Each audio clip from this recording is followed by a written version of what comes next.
En este video vamos a hablar de hooks, que no es otra cosa que gancho en inglés. Los hooks forman parte de una de las actualizaciones más esperadas de React.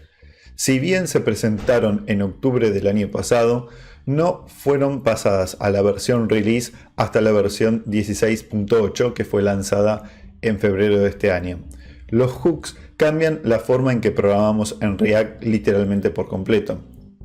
Antes de esta versión, para realizar ciertas tareas básicas, como por ejemplo realizar la petición a un servidor una vez que cargó un determinado componente, o simplemente actualizar un dato que el usuario había modificado, en base a ese dato modificar nuestra pantalla, debíamos hacer un componente del tipo clase.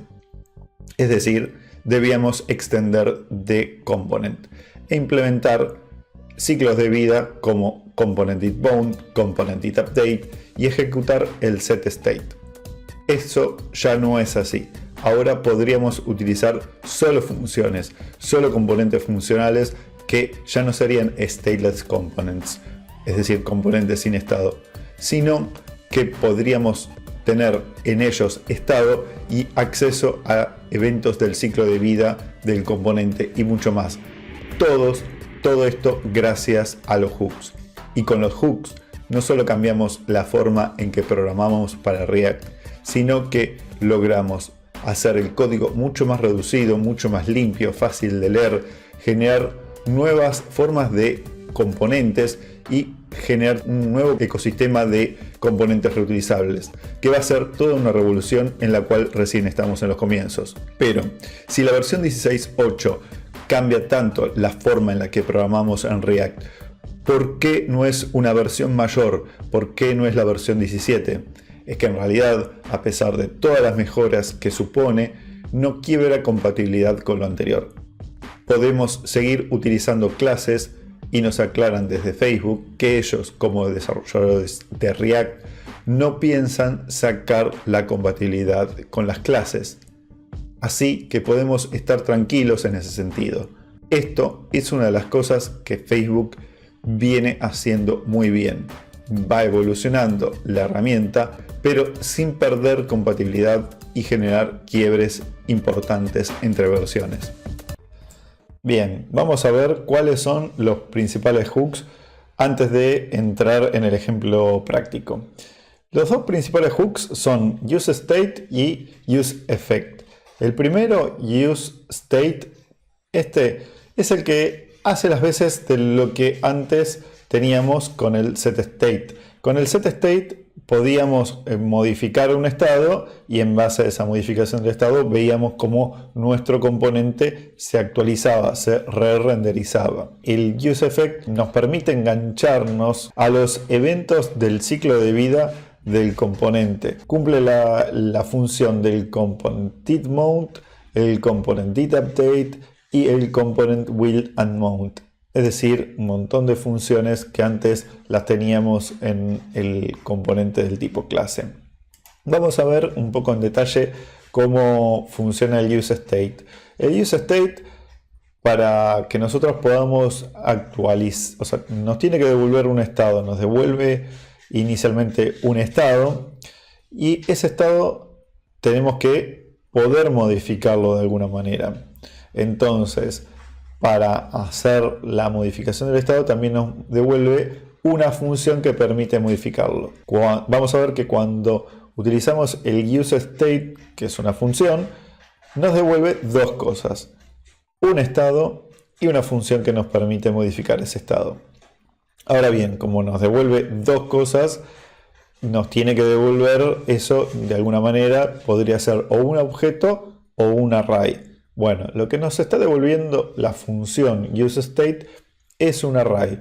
¿Cuál sería la forma más elegante, prolija, de código corto y además utilizando las características de ECMAScript 6 para hacer esto mismo?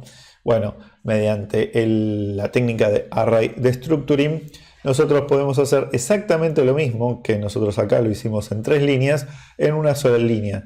Tenemos la función que retorna un array y definimos de esta manera dos constantes a las cuales le anteponemos el corchete y ponemos la primer elemento, coma, segundo elemento. Y de esta manera los objetos que retorne el array el primer elemento va a posicionarse dentro de la constante llamada primer elemento y el segundo elemento se va a posicionar en el segundo elemento que nosotros estamos definiendo. Bueno, vamos a empezar la transformación a hooks por app.js. Entonces, para eso voy a copiar todo el contenido que tenemos en app.js, que me va a servir como referencia. Yo tengo una carpeta, o sea, todo esto que estamos viendo está dentro de una carpeta que se llama nohooks. Y ahora vamos a generar la carpeta hooks, y dentro de la carpeta hooks voy a generar el mismo archivo app.js, que en este caso va a tener todo trabajándose con hooks. Lo primero que tenemos que hacer es, esto ya no va a extender de component, entonces lo voy a transformar en un arrow function. Este arrow function, esto es algo que ya no vamos a necesitar, entonces lo vamos a dejar comentado porque nos va a servir de referencia. Ahora este render no lo vamos a necesitar, ya que componentes del tipo función tienen en su cuerpo, en lo que están retornando, ya la renderización. Entonces esto de alguna manera podemos decir que se simplifica y vamos a eliminar esta llave. Entonces de esta manera me queda armado un poco el bosquejo de tenemos un componente del tipo funcional. Sabemos que este state no lo vamos a poder utilizar de esta manera. Lo que vamos a hacer es utilizar el hook que se llama useState. Entonces, primer paso, ya lo logramos, lo transformamos en una función. Esto también todavía tenemos que trabajarlo. Y desde la importación, desde los componentes que antes importábamos desde la librería React, vamos a importar solamente React, pero ya no component. Ahora lo que vamos a necesitar es utilizar el hook useState. Una particularidad es que todos los hooks empiezan con la palabra, siempre es use. Siempre van a empezar los hooks con use. Es una forma fácil de identificarlos. A simple vista, cuando veamos use, sabemos que estábamos trabajando con hooks. Entonces, habíamos dicho, voy a comentar por el momento esto que queda acá. Nos va a estar tirando errores porque no lo tenemos definido. Pero habíamos dicho que, esto vamos a dejarlo acá. Voy a agrandar un poco la tipografía y useState retornaba por un lado un estado y una función que permite modificar ese estado. Entonces, a diferencia de lo que teníamos con setState, que teníamos un estado quizá complejo, con esto podemos tener el estado particular de lo que estamos trabajando. Por ejemplo, en este caso estamos trabajando con showtimer nada más. Es muy simple, pero si tuviéramos más propiedades lo dividiríamos seguramente en varios useState. Es una aclaración que después la vamos a ver más en la práctica, ¿no? Ya que este ejemplo es súper sencillo. Entonces, retorna dos cosas el useState. ¿Cómo lo hacíamos? Con el segundo concepto, a ver si se acuerdan. Array destructuring. Entonces, con array destructuring tenía cierta estructura eso como para poder tomar ese array que nos iba a devolver el useState. Entonces, primero definíamos que íbamos a trabajar con constantes. Podemos trabajar con otra cosa, pero constante es lo más adecuado. abrimos el símbolo de los corchetes y dentro de los corchetes íbamos a poner lo que retorna en la primera posición del useState y en la segunda. En la primera posición, useState nos va a estar retornando una variable, un estado. Ese estado, en este caso, es nuestro showTimer. En la segunda posición vamos a tener una función que permite alterar ese estado. Esta función nosotros le podemos dar el nombre que querramos, pero por convención se le llama set para indicar que justamente estamos queriendo modificar, o sea que es una función que va a modificar ese estado, y el nombre de la variable que pusimos en el primer momento. O sea, este es el nombre que nosotros querramos darle a la variable, este es set y el nombre en camel case de la variable. Entonces esto se lo asignamos, o sea, esto es lo que nos está retornando useState, y useState está esperando un parámetro. Ese parámetro es el valor por defecto, el valor que va a tener inicialmente el showTimer. Es algo así como lo que inicialmente acá yo tenía como estado por defecto. Este era mi estado inicial. Entonces, ahora mi estado inicial va a ser lo que pongo acá adentro. Entonces, voy a poner false, que se condice con lo que yo había puesto en el estado inicial anteriormente cuando se trataba de un class component.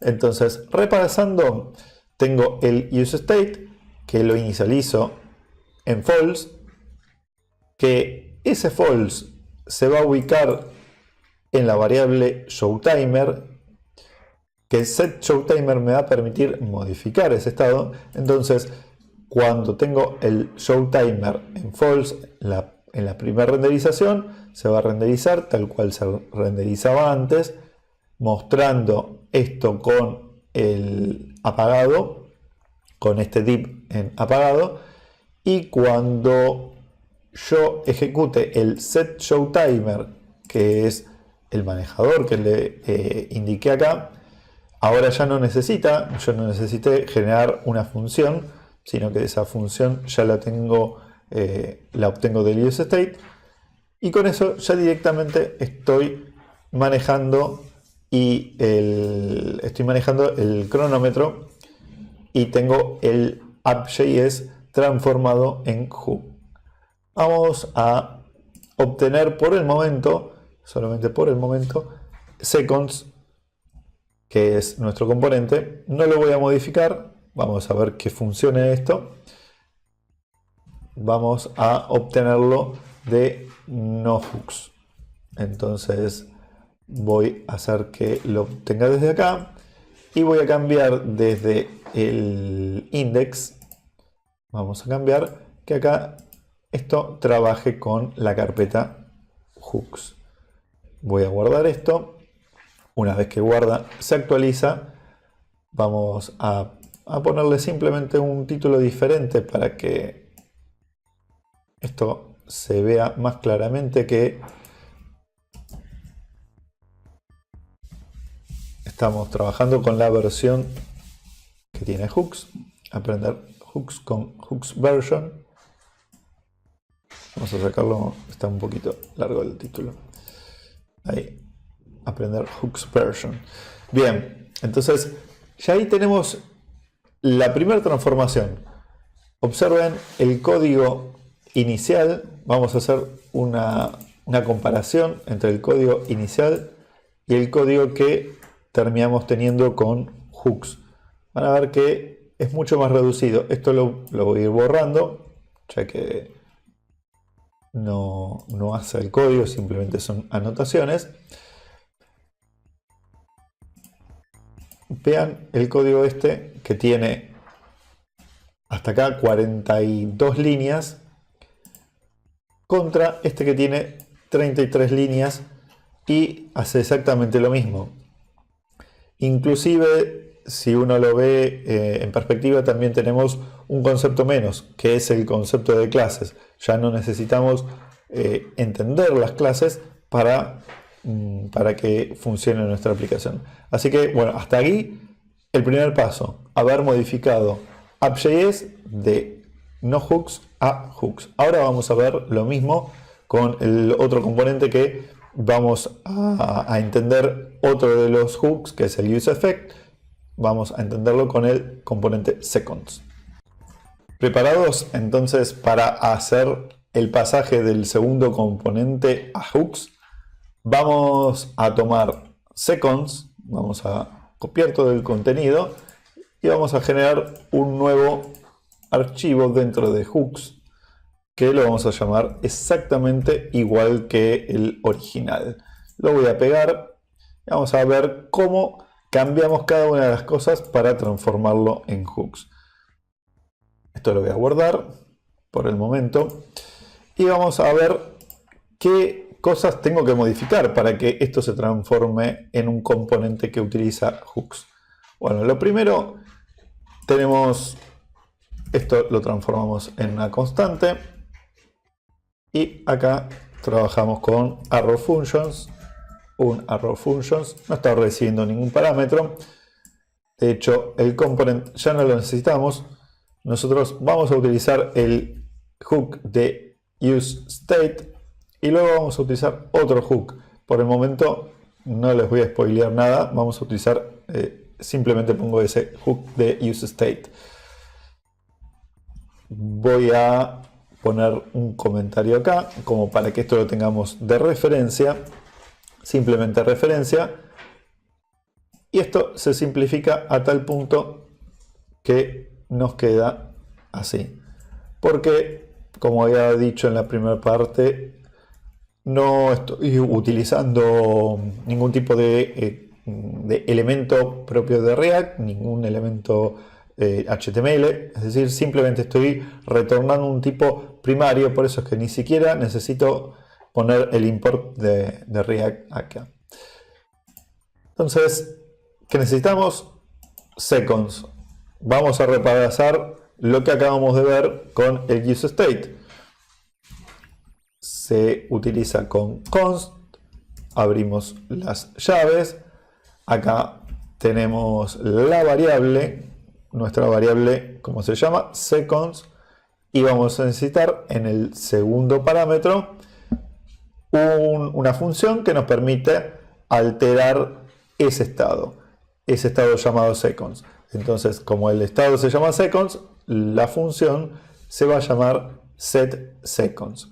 Simplemente por convención, ya que no, o sea, podría funcionar con otro nombre, pero la convención nos indica que establezcamos ese tipo de nombre para que sea más claro, para que todos estemos de acuerdo cómo se va a manejar una variable y su función de actualización asociada. Vamos acá a escribir useState y una vez que escribimos useState, esta función está esperando un valor por defecto, el valor inicial, es decir, el valor que solamente va a otorgarse cuando se monta el componente, no en cada una de las actualizaciones. Por más que esto sea invocado en cada una de las renderizaciones del componente, el valor inicial solamente funciona, o sea, es inicial para el montaje del componente y no es inicial en cada una de las renderizaciones. Más allá de que parezca eso, no lo es. Vamos a establecer esto en 0, al igual que lo establecí acá. Y ya tengo listo esta parte. Ahora lo importante es que este componente cada un segundo se vaya actualizando. ¿Cómo lográbamos eso? Con el setInterval. El setInterval estaba puesto en el component didMount. Para emular esos eventos del ciclo de vida de los componentes, lo que vamos a utilizar es el useEffect. Que repasando lo que le decíamos antes, el useEffect sirve para tanto cuando antes utilizábamos el component did mount, el component did update y el component will add mount. Que un poco el ejemplo está pensado para que forcemos el uso de ese punto de desmontaje, el component will add mount, que en general no es tan utilizado. Pero así vemos de esta manera cómo se utiliza ese punto del ciclo de vida que, si bien no es tan utilizado, tenemos que saber cómo se utilizaría en caso de utilizar los hooks. Antes de continuar con la explicación de cómo vamos a utilizar el useEffect, vamos a ver una breve explicación teórica de qué son cada una de las partes que tienen, cómo se componen, cómo lo vamos a utilizar.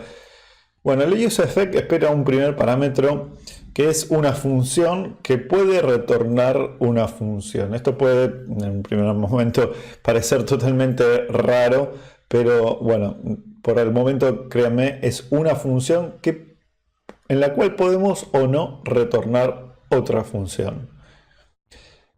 A su vez, useEffect en sí no retorna nada, no retorna ningún valor. Y puede tener un segundo parámetro que vamos a ver también para qué sirve.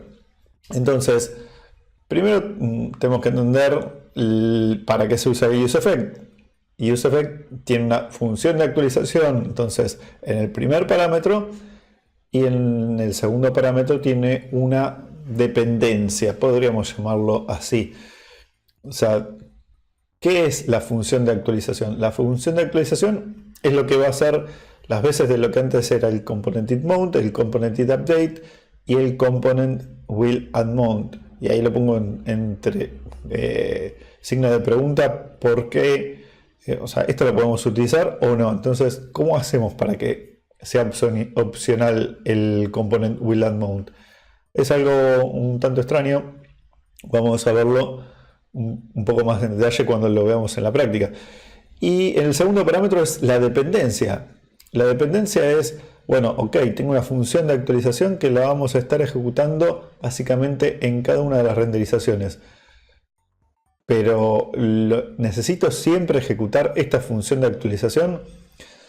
Bueno, entonces para eso vamos a tener esa dependencia que va a ser una variable que va a ser parte del estado, que es la que se va a revisar para saber si tenemos que llamar o no, o sea, si React tiene que llamar o no a la función de actualización práctico.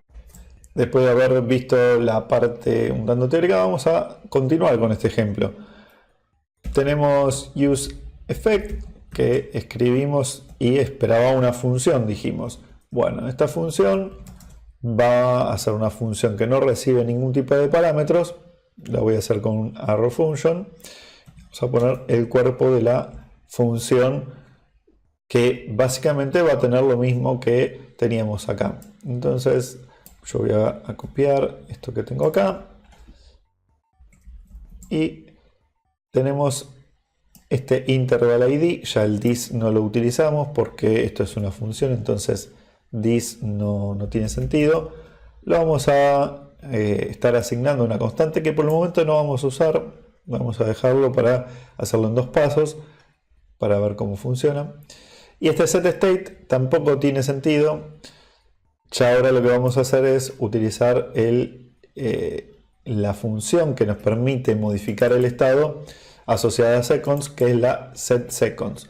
Entonces vamos a poner el setSeconds, que por el momento lo voy a dejar de esta manera. Vamos a dejarlo simplemente como seconds más 1. Después vamos a ver una mejora con respecto a esto, ya que lo podemos mejorar un poquito.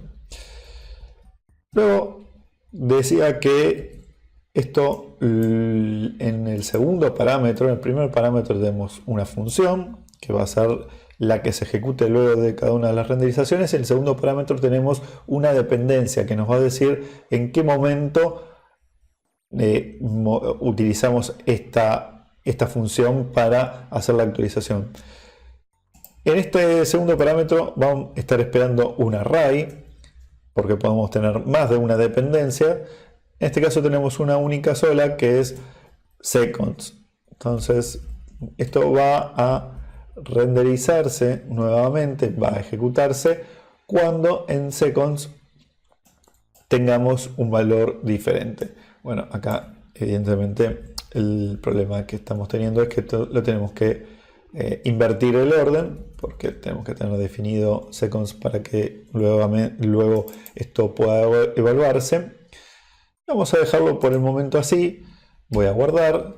Todavía me está faltando algo. Va a haber un problema. Vamos a ver un warning.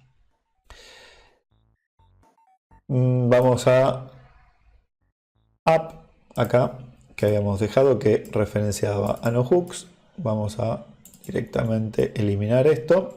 Vamos a hacer que referencie a el componente que estamos generando. Y ahí ahora sí tenemos la hook version con el segundero, con el componente que ya lo estamos transformando a hooks. Vamos a hacer clic en activar cronómetro. Y una vez que hago clic, veo que efectivamente va avanzando el segundero. Hasta ahí bien. Pero vamos a ver que tenemos un warning, tenemos un error en el momento de apagar este cronómetro. Bueno, ahí ya existe un problema, porque lo que está sucediendo en realidad es que vamos acá al second, cuando se está ejecutando el useEffect siempre se está adjuntando al setInterval. De esta manera es como que no estamos limpiando nunca ese segundero. Y de hecho lo que va a pasar ahora es cuando apagamos el cronómetro nos va a tirar un warning. Y eso nos está indicando que justamente dejamos, o sea, nuestro componente se desmontó porque ya no está más dentro del control de React, pero lo tenemos adjuntado a un setInterval. Quedó adjuntado a algo que es parte del DOM. Eso lo tenemos que corregir mediante la función de retorno. Habíamos dicho que la función de retorno nos iba a permitir limpiar, hacer un clear de eso que estábamos, o sea, si tenemos algo que se adjunta, algo que se atacha en un periodo de construcción, lo podemos limpiar con una función de retorno. Vamos a generar la función de retorno en este punto, acá en esta parte. Vamos a hacer el retorno de una función del tipo flecha, una error function, que no recibe ningún tipo de parámetros. Y en el cuerpo de esa función vamos a estar limpiando el intervalo, el setInterval. Lo vamos a hacer con la misma función que utilizábamos antes en el component willAndMount. Ahora utilizando esta constante que definimos acá. Voy a guardar. Una vez que guardo, vamos a ver cómo funciona. Vamos a activar el cronómetro y vamos a ver que el segundero empieza a funcionar correctamente, no de esa forma alocada que hasta antes empezaba a suceder, ya que empezaban a encolarse distintas adjuntos, o sea, se iba adjuntando nuevamente al setInterval cada vez que se renderizaba. Entonces llegaba un momento en que el segundero no funcionaba correctamente. Y a diferencia de lo que pasaba antes, ahora al apagar cronómetro, al hacer clic en apagar cronómetro, vamos a ver que no me arroja ningún warning. Ahí vemos que efectivamente ahora funciona ok, funciona bien, porque lo que está sucediendo es que cada vez que nosotros nos adjuntamos al setInterval acá, cada vez que se renderiza, luego cuando va a producirse una nueva renderización, previamente se ejecuta el clear interval y se desadjunta ese evento que es parte del DOM, se desadjunta y ya no lo está escuchando más. repasemos que en el segundo parámetro de esta función de actualización, voy a achicar un poquito esto para que se vea más correctamente, habíamos puesto un array, o sea, esto está esperando un array, en el cual le ponemos las dependencias, es decir, qué variables está escuchando, qué variables tenemos en cuenta aquí dentro para realizar la actualización. Si yo esto vamos a probar eliminarlo, al eliminarlo, lo que va a estar sucediendo es que solamente se ejecute la primera vez, es decir, la primera vez que se renderiza y nada más. Entonces va a tener un funcionamiento bastante similar de lo que antes lográbamos cuando utilizábamos el component did mount solamente y no el component did update. Vamos a ver que esto al grabarlo, cuando le ponemos activar cronómetro, ahí avanza hacia 1, pero una vez que se renderiza la primera vez, se hace el clear en interval y ya no funciona, ya se queda estopeado esto, porque solamente se ejecuta la primera vez, en la primera renderización. Por eso, cuando le ponemos en el segundo parámetro a nuestra función de actualización, o sea, la función de useEffect, lo que logramos es tener un comportamiento bastante similar a cuando antes utilizábamos el component did mount solamente sin el component did update. Luego, si eliminamos por completo este segundo parámetro, lo que vamos a lograr es que esto se ejecute en cada una de las renderizaciones, que en principio no va a parecer que está mal, pero si nosotros tenemos alguna otra variable que se esté escuchando y que se esté modificando, esto va a producir un fallo. Es decir, nosotros acá lo que estamos haciendo es ejecutando esto en cada una de las renderizaciones, y eso no necesariamente tiene que ser así. En este caso no tenemos otra variable, entonces esto va a funcionar, pero no es correcto manejarlo de esta manera. Lo correcto es siempre tratar de poner las dependencias que internamente se utilicen, es decir, las variables que estemos utilizando como segundo parámetro, es decir, lo dejamos así.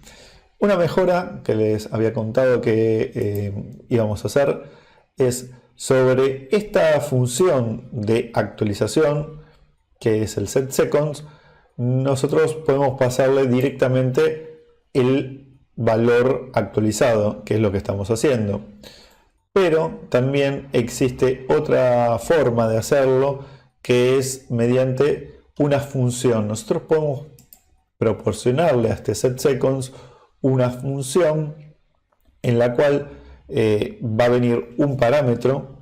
Este parámetro va a ser el valor anterior asociado a setSeconds, es decir, el seconds anterior, o por lo menos actual hasta el momento en que se actualice, y como resultado de esa función nosotros podemos pasarle el nuevo valor que nosotros queremos. Entonces, a partir de un valor anterior vamos a obtener uno nuevo.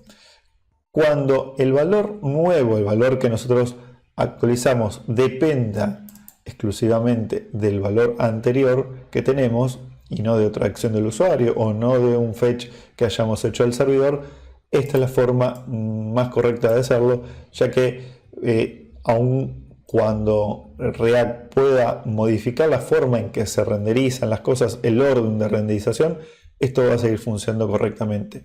Entonces, más allá de que funcionase previamente, habíamos probado que funcionaba correctamente, esto es lo mejor, es la mejor manera de realizarlo.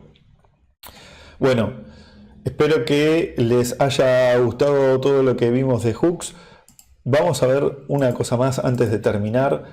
Vamos a eliminar esto que tengo acá como comentario y vamos a hacer la comparación de este componente con el componente anterior. Vean que acá llegamos a las 23 líneas y acá tenemos solamente 19 líneas, inclusive con este comentario.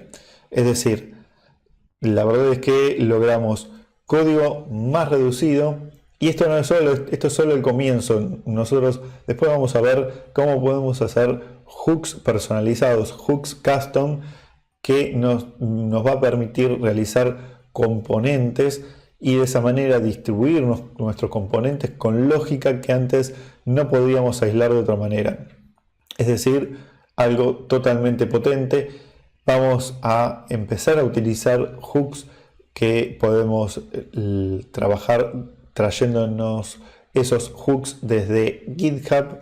Es decir, hay infinidad de funcionalidades nuevas asociadas a lo que hoy en día están trayendo los hooks. Este es simplemente el comienzo. Vimos simplemente 2 hooks de aproximadamente 7 hooks que existen en forma estándar. Así que, bueno, espero que les haya parecido muy interesante. Es una actualización que se había realizado ya hace unos meses, pero la versión release salió hace poco y todavía siguen construyendo muchísimas herramientas sobre hooks. Así que esto es recién el comienzo de algo mucho más importante.